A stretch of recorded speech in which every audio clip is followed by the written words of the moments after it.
Greetings everyone. Jayanti Mishra, slot number 15. 3, 2, 1. There is a very famous poem by William Shakespeare, Seven Ages of Life, that depicts the 7 stages of life of a human being. And interestingly, in all those 7 stages of life, human does not live for himself but for the people surrounding them. And for example, when we are a kid, we smile to the people to make them happy. When we hold books and study to contribute for the growth of the society and make our parents proud.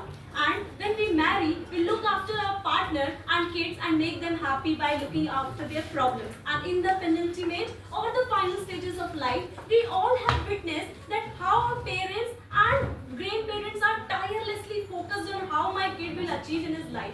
And the very fact that today we are studying in an institute is because our parents are paying for this with their hardest of money. And is that selfishness? No, it's their goodness.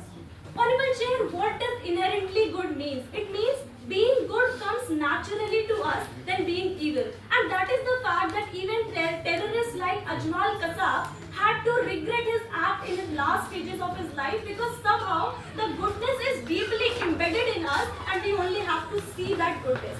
Theory of innate goodness says that people and human beings are born with morality, selflessness and cooperative behavior. And similarly, famous scholar, philosopher Rousseau says that human beings are innately and naturally good. It's just the civilization that turns the man into a beast. And I somehow totally agree to the fact because when I see that I and a person inside a Tihar jail were born in the same manner, he too like us would have played in his mother's lap, but it's somehow the circumstances that have turned him into a thief. Because why?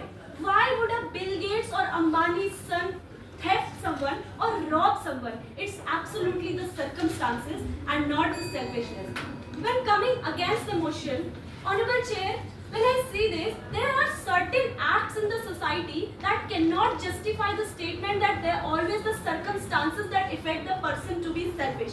When I see that a doctor was brutally raped in RG hospital by a fellow human being just to satisfy his unnatural lust, I am bound to say that yes, human beings are naturally selfish. When I see that Bharatiya Nyaya Sanhita 2023 has to formulate a whole chapter of crime against women, I am bound to say from bedroom to public places, women are not safe. When I have to travel from Delhi metro and I witness the fact that today also in the national capital, one coach has to be reserved for the safety of women. When I see that all these things, when marital rape comes in the tops and the women are not safe from bedroom to public places, who has made these places unsafe? We humans. And why? To satisfy our selfishness.